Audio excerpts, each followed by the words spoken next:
So you've got a two-handled faucet that's leaking from the spout. Do we need to replace the faucet? The answer is no. There's no need for that, and there's no need to call a plumber. It being a two-handled faucet, what we want to do to start with, underneath one of these handles, either the hot or the cold, the cartridge underneath inside there it's time to replace it. In order to figure out which one it is, the hot side or the cold side, it's best to go underneath and turn off. Usually it's going to be the hot, just so you know, because that's the one that we use most often in a kitchen sink. But we'll go ahead and turn the hot side off and see if that doesn't stop the drip. So we go underneath, and the left side is the hot, and we'll turn it off righty-tighty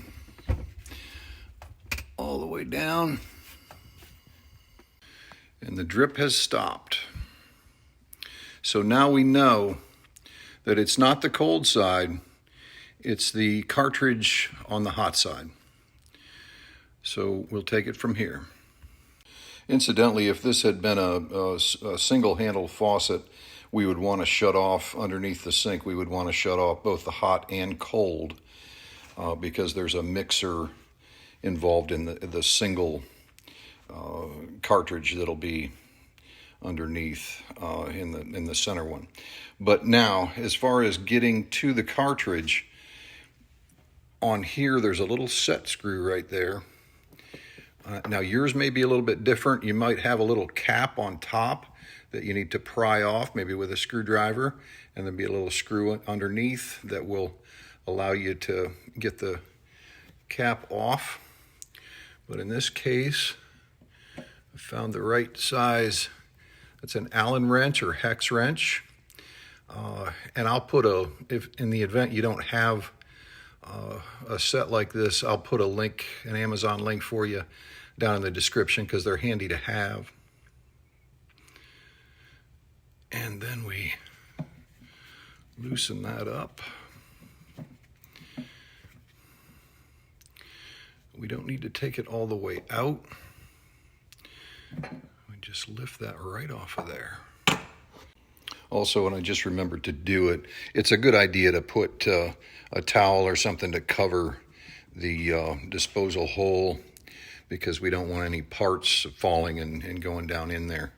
Now we want to see what we've got here because we need to remove that nut right there. Okay, you can see they don't give us a whole lot to grab a hold of there, but we'll take an adjustable wrench, get on there good and snug. Let's see, come at it here. There we go. There we go. And let's see if that's, nope, not finger loose yet. Let's get it. Okay.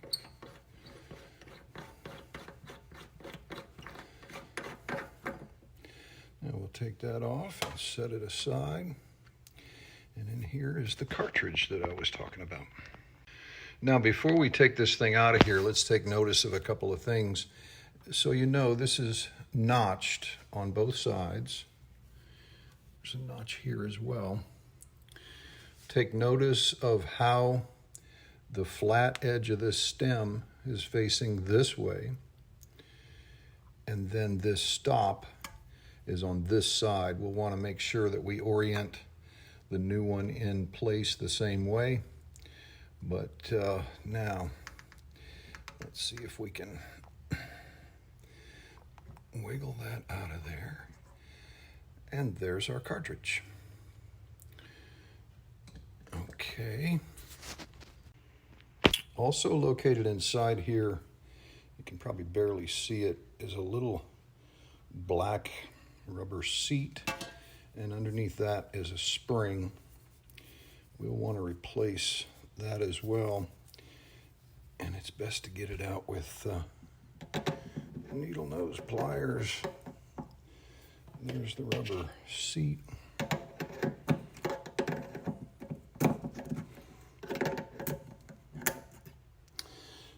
the spring as well.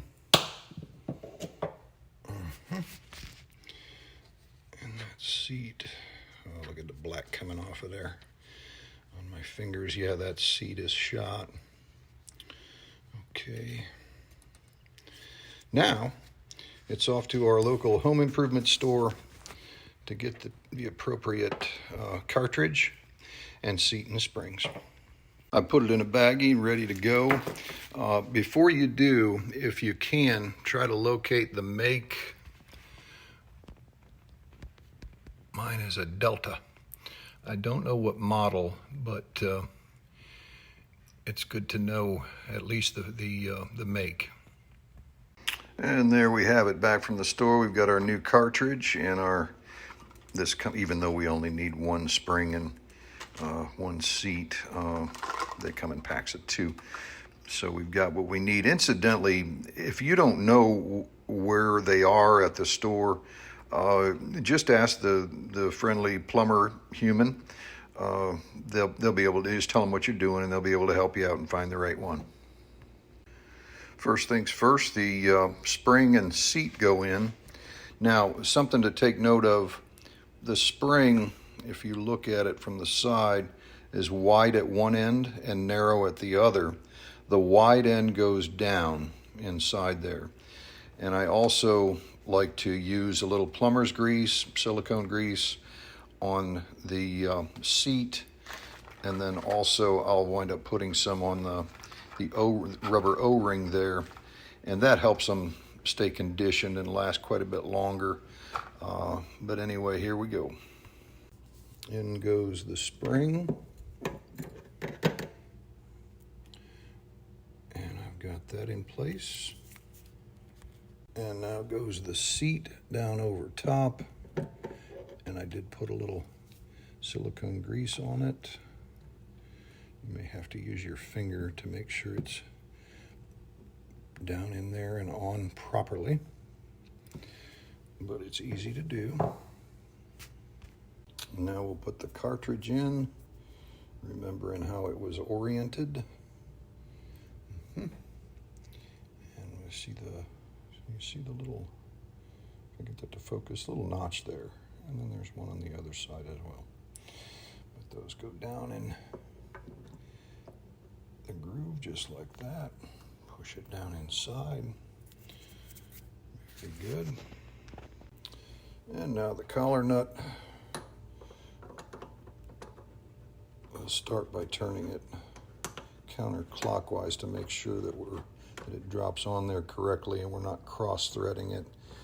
And it should go right down. We'll tighten it down by hand first,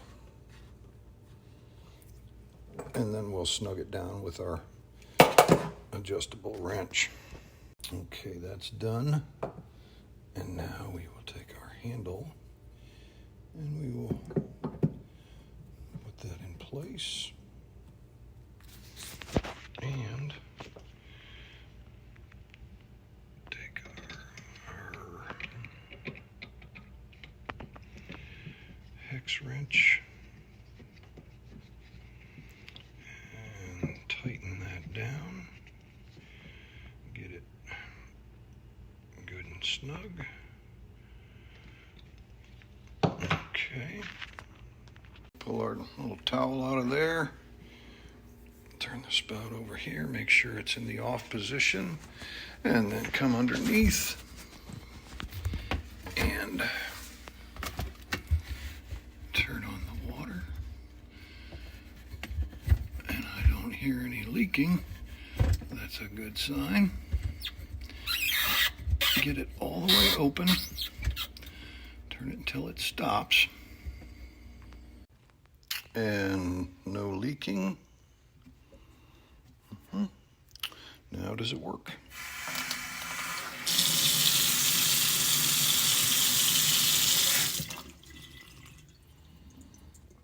Any drips? Nope. How about that? We were able to do that ourselves. And to be honest, what's the worst that could have happened? You know, if things go sideways on us, what we want to do is run and then deny absolutely everything. Have a good day.